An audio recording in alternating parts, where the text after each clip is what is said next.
வணக்கம் வாத்தியாரே. நீ என்ன ரோல் மாடல்னு சொன்னியா? நான் சினிமாவுக்கு வந்தது எத்தனை வயசுல தெரியுமா? வரலாறு எப்படி தெரியும்? நானே சொல்றேன், 18 வயசு. ஹீரோ ஆனப்ப 30 வயசு, ஸ்டார் ஆனது 40 வயசுல. படாத பாடுபட்டு தான் அந்த இடத்தை அடைஞ்சேன்.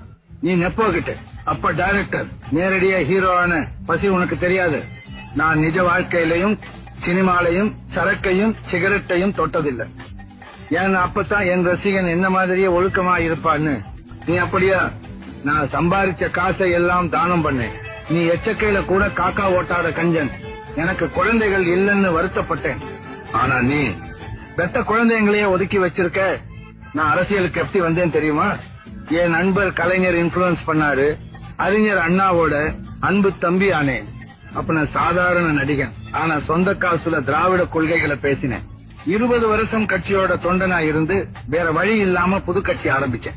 உன்ன மாதிரி நேற்று கட்சி ஆரம்பிச்சு நாளை கட்சி ஏமாவேன்னு கம்பு சுத்தல. எனக்கு லட்சக்கணக்கில் கூட்டம் வரும். ஒரு உயிர் கூட போனதில்லை. ஆனா உன் கூட்டத்துல குழந்தைங்க பெரியவங்கன்னு 41 உயிர் போயிருக்கு. கொஞ்சம் கூட குற்ற உணர்வே இல்லாம சுத்திக்கிட்டு இருக்க. நான் மக்களுக்காகவே வாழ்ந்தேன். நீ துக்கம் விசாரிக்க பணத்தையே பனையூர் கொண்டு வான்னு சொல்ற சைக்கோ. நீ எப்படி தம்பி எம்ஜிஆர் ஆக முடியும்? உன்னை தம்பின்னு கூப்பிடவே எனக்கு அவமானமா இருக்கு. என் பேரை யூஸ் பண்ணணும்னா என்ன மாதிரி மாறு, இல்ல இடத்தை காலி பண்ணு.